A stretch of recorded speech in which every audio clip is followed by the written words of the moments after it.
Merci mon aventure, toujours à pointe de technologie. Il paraît que je viens de l'espace de Saturne, que j'ai passé un trou noir et que je reviens sur Terre avec des techniques de pilotage incroyables puisque je pilote d'une main avec des résultats surprenants. Bon, c'est peut-être vrai, je sais pas, j'en sais rien. En tout cas, merci pour vos commentaires, merci pour tout votre enthousiasme et tout ça pour mes vidéos. Moi, j'essaie de varier un peu, mais bon, en ce moment, le temps fait que je varie pas tant que ça. Voilà, aujourd'hui, nous allons parler du Unsho, enfin Unsho qui est en vente actuellement. Le Unsho n'est plus disponible, enfin peut-être dans les fonds de stock, j'en sais rien. Mais cette année, ils l'ont ressorti axial S6X2 et c'est le Delboat. Delboat qui est disponible en bleu, je crois. Et en vert, il me semble, vert, ouais, je crois que c'est vert et bleu. Je crois. Cette année, c'est comme ça. Bon, alors, je vais vous expliquer un peu ce que c'est et ce que j'en pense. Tout simplement. Alors, il y a le mien en dessous, mais je vais vous expliquer un peu les différences et tout ça. Comme ça, vous allez vous y retrouver, vous allez être plus clair vis-à-vis de ça et mieux comprendre. Bon, alors, c'est notre ami le Honcho. Alors oui, il a une autre carrosserie parce que le Honcho, la carrosserie est passée sur les listes de châssis kit. Et puis a été découpé, puis après j'ai eu un autre projet de carrosserie, puis je l'ai donné à un copain, et du coup, voilà, petit à petit, c'est plus la même chose. Voilà, alors du coup j'ai acheté cette carrosserie il y a plus de 2 ans, il me semble qu'il y a 3 ans. Il y a 3 ans, j'ai acheté cette carrosserie. Alors, ce que je veux vous dire, c'est du Proline. Et c'est du solide parce que elle tient très bien. Alors cette carrosserie est assez lourde. Pourquoi? Parce qu'on a toute la technologie éclairage qui est dedans. Alors on va l'enlever. On va enlever les prises du moins. Éclairage qui est dedans et voilà, il y a un éclairage qui tient pas vraiment. Enfin, je m'en occupe pas trop de ce véhicule parce que c'est celui de mon fils. Alors il est censé s'en occuper, mais il s'en occupe pas beau. Pas tant. Alors pourquoi une couleur comme ça à la fin? Ben, pour faire un espèce de patine. C'est un. Alors, c'est un jaune. C'est le jaune camel. Alors, PS19, je crois. PS19, oui, exactement. Dans lequel j'ai passé derrière du noir. Alors, j'avais fait des caches ici pour faire un truc, mais la couleur. Mes caches n'étaient pas très terribles. Et en plus, la couleur jaune, elle coule de partout. Faut faire vachement gaffe avec. Et après, je l'ai gratté pour faire un genre de patine plus intéressante. Et du coup. Je suis pas mécontent du résultat, voilà. Je suis pas du tout mécontent. Elle a été retaillée pour passer des roues de 1,9 XL, c'est pour ça qu'elle a que des petits bords. Et du coup, elle est assez pratique pour la performance, parce qu'elle n'est pas trop lourde. Vous pouvez la retailler complètement ici pour laisser passer bien vos roues à l'avant et à l'arrière, et vous allez pouvoir passer en classe 2 avec. C'est une très bonne qualité de carreau. Elle est enfin, elle est très solide, hein. Franchement, il y a juste les petits, un peu ici, ça c'est, voilà, au niveau des attaches, ça a pas su- ça prend un coup quand même, mais bon, c'est bien épais, pas de souci. Franchement, je suis surpris. 3 ans une carreau, pour moi, c'est exceptionnel. Généralement, ça tient pas longtemps. Voilà, alors pourquoi je reviens sur ce véhicule? Vous avez vu la performance qu'il a fait? On peut rien dire. Je peux rien dire ce véhicule parce que il a très bien performé. J'ai pas de problème avec. On va faire un essai aussi sur la montée impossible. Je ferai un tour peut-être demain. Alors, qu'est-ce qui change par rapport à autre chose? Ce qui change, c'est pas grand-chose parce que j'ai gardé le cerveau ici. C'est plus le même cerveau. C'est un cerveau d'une lenteur impressionnante de 30 kg, me semble-t-il, ou de 25 kg. Je sais plus où c'est marqué. 25 kg. Alors 25 kg sur un véhicule de 2,5 kg, c'est pas trop la peine. Bon, vous pouvez le mettre, c'est bien, mais bon, 20 kilos, ça suffit. Après, c'est scratché là parce que j'utilise que des petites batteries de 120 grammes, comme je vous ai montré dans l'autre vidéo. Alors, je ne les ai pas sous la main. Et elles sont scratchées. Pourquoi 120 grammes les batteries? Parce que l'emplacement est très haut. Et l'emplacement, si vous mettez une batterie de 400 grammes, vous plombez tout l'équilibre du véhicule. Alors, vous mettez du poids en avant, vous allez me dire, ouais, en avant, mais en hauteur. Donc, c'est pourri. C'est pourri. En avant, c'est bien, mais en hauteur, c'est naze. Le CRX V1, V2, oubliez. C'est moteur en haut, mais tellement trop haut, batterie super haut. Achetez pas ça, c'est mal équilibré. En plus, il y a plein de problèmes mécaniques avec. Si vous me demandez quel véhicule pour dans les 350 euros acheter, achetez le Tailboat. Tout de suite, les yeux fermés. Vous avez une mécanique super simple. En plus, vous pouvez racheter toutes les pièces chez Injora. C'est pas cher dans les sites chinois. AliExpress, Banggood, et vous pouvez faire des améliorations géniales, comme mettre le cerveau sur le pont, ça coûte 8 euros, ou je sais pas combien. L'option après, qu'est-ce que vous avez encore? Vous avez d'autres amortisseurs qui vous proposent. Alors, c'est pas dit qu'ils fonctionnent mieux, mais ils fuiront pas. Après, vous avez des roues, ça c'est des roues qui viennent aussi des sites chinois, ça coûte rien, 40 euros, même pas 30 euros les 4 roues. Alors faites gaffe parce qu'elles se dévissent aussi un peu. Là, vous allez tendance à avoir perdre des vis, alors mettez tout sur. J'ai passé un temps fou à mettre tout sur le kit, c'était infernal. Voilà, vous avez plein d'options pour ce châssis, alors que sur votre CRX, vous avez que les options CRX, et voilà. Vous pouvez même avoir des braches. Braches, c'est, vous savez, des pièces en laiton devant pour mettre un peu de poids. Moi, j'en utilise pas, je trouve pas que ce soit utile, donc c'est pas la peine d'en mettre, à mon avis. Voilà, sinon, il est tout stock, dans l'idée où c'est toujours les liens plastiques qui sont mous, qui sont pas extraordinaires, c'est toujours la transmission normale, c'est toujours la transmission avec des cardans de, je sais pas quoi, je sais pas pourquoi ils ont mis des cardans comme ça qui sortent en moitié. C'est des cardans pour faire, je sais pas, du buggy ou des cardans Tamiya. Alors le seul défaut que ça a, ces cardans, alors ils marchent très bien, hein, c'est pas le problème, mais c'est un gros défaut, c'est que comment on appelle ça? Ça empêche de tourner complètement. Si vous voulez tourner plus, mettez les autres cardans, mais franchement, c'est pas la peine, hein. Pas la peine de mettre trop là-dedans, passera après à autre chose. On a toujours les liens de pont en plastique qui sont increvables, qui sont souples, vous pouvez tomber, c'est pas grave. Alors il y en a qui vont dire ouais, mais c'est moins précis. Oui, je suis d'accord. Mais autant la précision, je suis ok là-dessus, autant la précision là-dedans, avec les pneus mous comme ça qui se déforment, hein. Je pense que être au millimètre, c'est mes genoux, quoi. Alors, par contre, sur une piste, ouais, c'est au millimètre, au millième de millimètre. Ce qu'il faut faire, tout ce qui est Uncho, tout ce qui est Delboat et tout ce qui est machin, le LCX-2, c'est toujours pareil. On fait toujours les mêmes modifs et tout de suite, il faut le faire en montage. Vous prenez la toile de droite, vous la retournez, vous la mettez là. Normalement, celle-là, elle est par là, plus par là. D'accord? Vous la retournez, vous la poussez complètement en avant. Et pareil pour la toile de gauche. Pareil. Pourquoi? Pour avoir les amortisseurs les plus couchés possible. Alors, je me rapproche. Pour avoir les plus couchés possibles.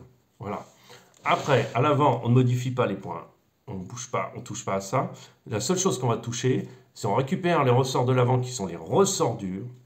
On les met à l'arrière et les ressorts mous, on les met à l'avant. D'accord? Le fait que les amortisseurs soient légèrement inclinés, ça va assouplir vos ressorts durs. D'accord? Donc vous allez avoir un bon équilibre. Pourquoi des ressorts plus durs à l'arrière? Parce que vous êtes en appui sur tout le véhicule quand vous êtes comme ça. Vous avez 2 kg qui appuient dessus. Voilà. Alors quand vous êtes comme ça, oui, je sais, mais c'est moins important. Voilà. Alors qu'est-ce qui a été vraiment évolué? Ce qui a été changé, c'est l'électronique, complètement. Pourquoi?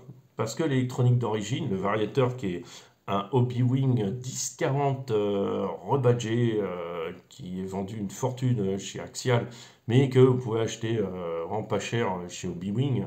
Je crois qu'il est dans l'ordre de 17 euros, il me semble, 1040 en mode crawler, parce qu'il existe en mode normal. Il n'est pas compatible entre les deux. Soit vous achetez un mode crawler bateau, soit vous avez le mode normal. Voilà. Alors le 1040 n'est pas mauvais.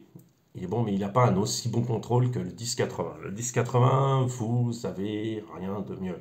Si, vous avez rien de mieux. Si, vous avez maintenant le 1080 V2, qui est encore mieux. Voilà. Voilà. Alors celui-là, je ne connais pas, puis je ne vais pas l'acheter. Donc, de toute façon, parce que celui-là est très bien.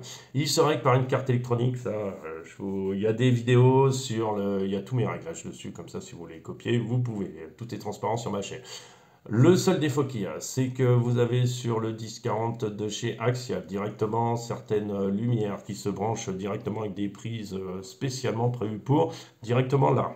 Voilà, qui permet d'avoir un bec différent, si vous voulez, sur le cerveau et pas griller les lumières. C'est pas mal. Comme idée, c'est pas mal. Ça vous garde de 6 volts et 7 volts 2 dans votre cerveau si vous avez envie. L'idée est bien. L'idée est bien. Par contre, sur le Hobby-Wing, ça n'existe pas. C'est une modification qui a été faite pour Axial. Voilà. Mais n'achetez pas si vous voulez un bon contrôle, faut le changer. Faut le changer. Normalement, vous avez un 35 tours de chez Axial, ici. Un 35 tours, 3 slots. Donc 3 slots, c'est 3 pôles. Vous avez ce moteur 3 slots, 35 tours, est très bien. Le 35 tours, c'est l'exacte polyvalence qu'il faut pour les gens qui ne savent pas ce qu'ils veulent. Voilà, c'est la polyvalence entre l'expédition et comment on appelle ça? Et le crawling. Il manquera, alors c'est le problème de la polyvalence, c'est qu'on est bien entre les deux, mais on n'arrive pas dans les extrêmes ni dans d'un côté ni dans l'autre. Donc on est pas mal, on est bien en contrôle, on est pas mal en petite vitesse, mais on peut pas faire une super petite vitesse. Et par contre, en vitesse de pointe, on est bien, mais on n'est pas super rapide. Si vous voulez plus de contrôle en bas, s'il faut acheter ou plus de puissance, il faut acheter un 45 tours, 55 tours. Mais là, vous perdez beaucoup de vitesse. Et après, votre véhicule va comme vous quand vous marchez à peine plus vite. Voilà. Donc ça devient un peu plus compliqué, quoi. Alors ça veut dire que le moteur d'origine est très bien et le variateur d'origine est bien aussi. Sachez que le moteur d'origine, au bout de 2 ans, il n'a toujours pas claqué, hein. J'ai revendu le combo directement, vraiment pour une misère, pour aider quelqu'un qui en avait besoin. Et du coup, ça a été... voilà, ouais. Parce que moi j'ai mis un 5 slots. Alors si vous voulez l'upgrader là-dessus et vous aurez une meilleure performance, enfin un meilleur contrôle au niveau de la télécommande, il faut mettez un 5 slots. Un 5 slots, vous allez gagner en autonomie. Pourquoi? Le Connect 5 slots, 20 tours, je crois, hein, c'est un 20 tours. Ouais, il a l'avantage d'être sur roulement par rapport au moteur d'origine. Donc il va moins consommer. En plus, c'est un moteur qui est modifiable, enfin modifiable. Vous pouvez changer les charbons s'ils sont usés. Sur les autres moteurs, on ne peut pas le faire, à moins de tout détruire. Après, qu'est-ce que j'ai? J'ai une radio qui est l'équivalent de la radio d'origine, sans les réglages de base, sans rien. J'ai rien de spécial. C'est même une radio qui est assez désagréable à utiliser. C'est la radio, je vais vous la montrer alors. Si vous vous souvenez, j'avais eu le barrage que j'ai aussi revendu parce que je voulais autre chose pour mon fils. Voilà, c'est la radio du ECX. ECX. C'est du tout basique, hein. On a des potards pour régler tout ça. Ce qui est bien, c'est que vous avez sous le truc, vous avez on-off, parce que des fois il se trouve là, et des fois ça s'allume tout seul dans votre sac à dos, ou quelque part, quand ça bouge dans le sac. Voilà, ça économise les piles. Vous avez tous les trims qu'il vous faut pour aligner vos trucs, pour la distance que vous voulez parcourir avec, voilà, pour pourcentage de vitesse et tout ça.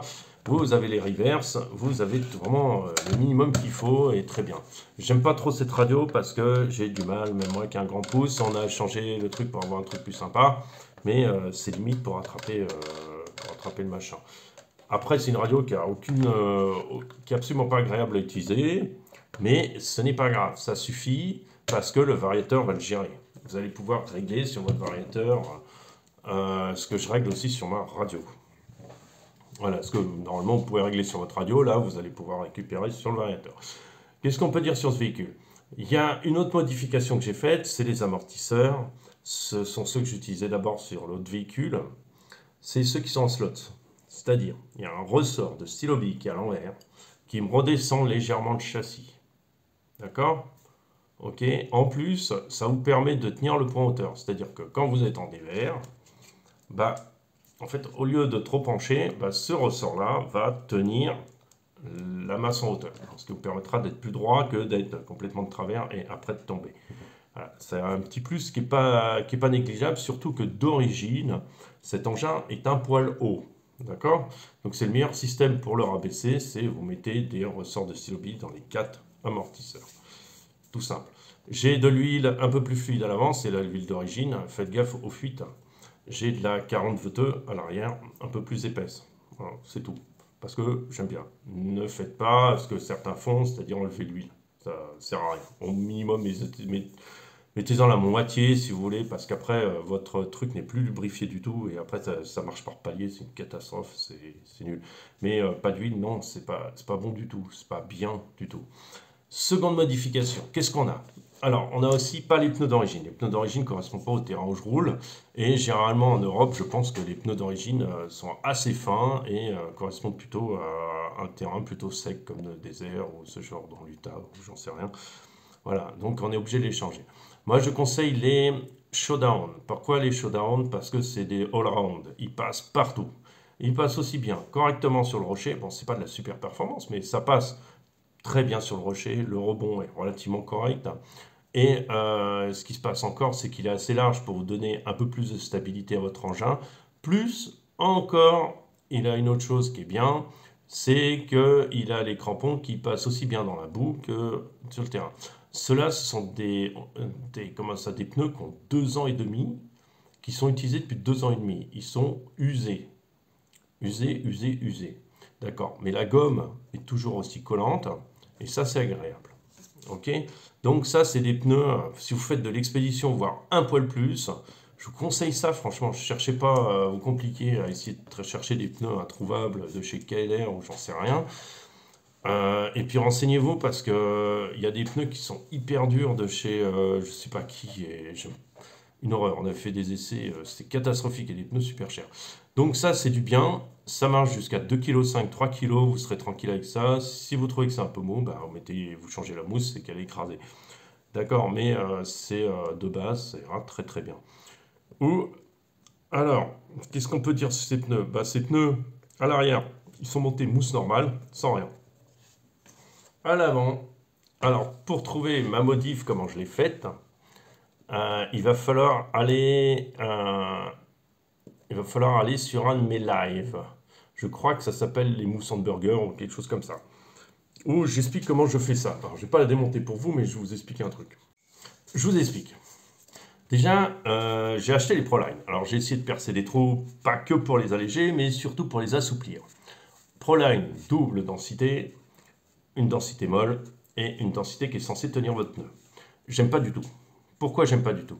Parce que ce qui se passe, c'est que votre pneu est tenu sur la mi-hauteur et sur l'autre partie, il va quand même aller se foutre dans tous les sens. J'aime pas du tout. Et après, ça c'est encore une chose qui n'est pas très terrible, mais la pire des choses, c'est le rebond. Le rebond est court et tout de suite c'est dur. Donc, vous avez l'écrasement de votre pneu dû au poids du véhicule, puis après vous êtes tombé tout de suite dans le dur, et après vous avez un comportement où le pneu saute partout. Alors, il y en a qui les montent à l'avant, moi j'en veux, je sais pas, sur un véhicule de 12 kg peut-être. Un jour, un jour, viendra. Donc, n'étant pas content, n'étant pas satisfait de ça, j'ai inventé des mousses à double densité, mais dans un sens différent. Je vous explique comment ça se fait grosso modo. Voilà, alors j'ai plus exactement la pièce qu'il faut. Voilà, vous récupérez cette espèce de plastique expansé. Alors là, c'est en tir comme ça. Alors c'est pas bon. Il faut prendre des trucs qui sont... Alors généralement, c'est dans les meubles Ikea ou des trucs comme ça, vous allez pouvoir en récupérer. C'est des super protections. Et l'avantage de ça, c'est que c'est souple à la fois latéralement et que c'est souple aussi par-dessus, mais beaucoup moins. Mais c'est surtout souple et rigide latéralement. Ça a une certaine tolérance, mais ça n'a pas complètement une tolérance. Voilà, c'est ça l'intérêt. Là-dedans, c'est ce qui s'est passé. J'ai pris comment on appelle ça? J'ai pris la mousse, je l'ai coupée en 3 dans le sens de l'épaisseur. Voilà, dans le sens de l'épaisseur. Au milieu, j'ai inséré cette mousse que j'ai fait, qui est circulaire, hein, qui est la forme de la roue, hein, on est d'accord. J'ai découpé ça dans une pièce qui a la forme correcte, hein, celle-là, elle l'a pas. Mais j'ai découpé ça dedans et je l'ai inséré entre les deux mousses normales. Ce qu'il y a, c'est quand vous les insérez entre les deux mousses normales, vous les faites d'un diamètre inférieur légèrement pour que vous ayez encore un peu de souplesse dans ce sens-là. D'accord? Mais, par contre, l'avantage, c'est que ça ne coûte rien à fabriquer, ça coûte du temps, c'est tout. Ça ne vous coûte pas une blinde comme cela, que j'aime pas du tout, et que souvent les compétiteurs n'utilisent pas. Et surtout, vous avez un maintien latéral. Ça vous fait un maintien latéral. Pourquoi? Parce que celle-là, elle va se déformer légèrement. D'accord? Elle va tenir les mousses à côté. Et donc, du coup, quand vous allez vous trouver comme ça, votre pneu s'écrase, se déforme très bien, mais va pas trop se déformer. Et ça, c'est ce qu'on veut. Parce que à l'arrière, si on veut que ça se déforme trop, bah ça se déforme trop, quoi. Ça se déforme jusque là, quoi. Voilà, vous voyez comment ça se déforme à l'arrière? Ça peut se déformer, mais il y a moins de poids, donc il y a moins... Et cela, vous ne pouvez pas les déformer plus que ça. Et ça tient très bien, vous gardez votre amorti sur toute la hauteur, vous gardez la souplesse sur les côtés, il n'y a pas mieux. J'ai pas trouvé mieux en termes d'efficacité. C'est très très bien. Alors, je referai ce bidouillage parce que je vais le refaire aussi pour certains de mes pneus. Peut-être pour les trenchers, ou j'en sais rien. à l'avant et je referai une vidéo complète. Mais ce qu'il y a, c'est qu'il faut que je retrouve ce matériel. Hein. Pour ça, moi, je ne me gêne pas, je fais carrément les poubelles plastiques jusqu'à ce que j'en trouve. Et si j'en trouve, j'en prends. Sinon, j'en prends pas. Voilà les différences entre le onshore. Alors, qu'est-ce que je préconise? Au tarif où il est, je crois qu'il est à 340 € exactement. C'est le moins cher des véhicules que vous pouvez avoir. C'est le moins cher et le plus performant. À raison de plusieurs choses. Que vous fassiez les modifications que je vous viens de les expliquer. Que vous changez l'électronique. Mais alors ça, vous commencez par faire l'inversion de tout ce que je vous ai dit. Changer l'électronique. Changer peut-être la carreau pour une carrosserie plus sympa. Hein. Ça aussi, ça a du bien, à moins que vous aimiez bien le Delboat, il n'y a pas de souci. Que vous rabaissiez un peu le châssis, comme je vous ai expliqué. Et après, vous changez les pneus par rapport à votre terrain. Ceux-là sont excellents par rapport à ce que font 95% des gens. Et après, vous allez pouvoir attaquer l'électronique et changer le truc. Voilà.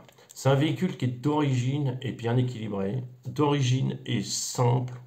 Il est indestructible, jamais rien cassé dessus, ni sur l'un ni sur l'autre. Et pourtant, je m'en suis pris des gars, hein. Je m'en suis pris. Jamais rien cassé. En plus, on trouve une ribambelle de pièces Sinjora. Mettez pas des pièces en alu partout, ça sert à rien. Les ponts en alu, c'est idiot. Ne prenez pas des ponts en alu. Axial a tellement bien travaillé dessus que les ponts, le plastique est souple. Ce qui va se tordre, alors c'est plus à l'arrière que vous allez voir. Quand vous allez tomber une énorme chute, et je ne vous dis pas la taille de la chute, vous allez éventuellement vriller un cardan. D'accord? Comment on sort le cardan? On sort la roue, il y a deux petites vis en bas à enlever. Vous tirez le cardan, vous l'avez. Vous remettez à l'étau, vous le remettez droit. Le plastique, vous y touchez pas, il va prendre sa place, ne vous inquiétez pas. Vous remettez, une fois que vous l'avez remis bien droit, vous remettez votre cardan et c'est reparti. Vous remontez le truc, il n'y a rien à changer. Une pièce alu, ça va casser. Voilà. Après, les liens de pont alu, investissez pas dedans, ça suffit largement. Voilà. Alors là, il y a des poids, c'est l'ancien propriétaire qui avait mis ça. C'était un concept où j'ai pas enlevé tous les poids qu'il y avait d'ailleurs. Bon, je les enlèverai après. Faites pas ça. Hein. Déjà, mettre du poids à cette hauteur-là, c'est idiot, c'est beaucoup trop haut. Le poids, si vous le mettez, c'est en bas. En bas, là, dans les roues, en bas, dans les roues. Voilà. Sinon, vous mettez pas de poids, c'est encore mieux. Voilà ce que j'ai à dire. C'est un véhicule coûte rien, qui est facilement modifiable, excellent. La transmission, elles ont 3 ans celle-là, l'autre a 3 ans ou 3 ans et demi, je ne sais plus. Et c'est pareil, c'est indestructible, inusable. Enfin, si, parce que je roule tout le temps avec et j'ai jamais de problème. Après, si vous voulez préserver votre transmission, votre cardan et tout ça, roulez en 2S. Le 3S, c'est rigolo, mais c'est super violent pour la transmission. Et en plus, en crawling, ça sert pas à grand chose, à part faire des donuts. Mais bon, les donuts, c'est pas très utile en crawling, quoi. Après, ça vous donne le petit coup qui permet de sauter. Je suis d'accord, c'est vrai, c'est vrai, c'est vrai. Mais bon, avant de donner le petit coup pour pouvoir sauter, faut déjà apprendre à piloter. Après, vous mettrez le petit coup qui va sauter. Donc, roulez en 2S. Et surtout, plombez pas l'avant. Mettez une batterie légère. Genre 2200, j'ai des 2200 milliampères 2S. Je roule une heure et demie avec pratiquement. 1h30, 1h20, 1h30, enfin voilà, ça dépend de mon utilisation. Si ça vous casse les pieds de changer votre batterie toutes les 1h30, je ne peux rien faire pour vous. Hein. Mettez pas une 8000 milliampères qui va faire 400 grammes et qui va vous mettre le poids super en hauteur et qui va pourrir l'engin complètement. On fera des essais aussi avec ce que je parle là, du poids en hauteur, hein, que ça vous pourrit l'engin. Et vous allez voir la différence, et c'est vrai que ça pourrit complètement l'engin. Voilà, sur ce, vidéo bien longue, mais je vous ai bien montré tout sur ce véhicule. Je vous ai tout montré, tout expliqué, tout ce qu'il fallait faire. Si vous trouvez le Delboat, prenez-le. Franchement, c'est un des moins chers que vous trouverez et un des plus qualitatifs et un des plus qui va pouvoir, franchement, pour débuter à fond, quoi. Achetez pas du RGT, achetez ça. Ça, c'est indestructible, ça. Voilà, si la radio vous plaît pas, changez, mais c'est pas fondamental, quoi. Voilà. Sur ce, je vous souhaite une bonne journée et j'espère vous avoir aidé. À très bientôt.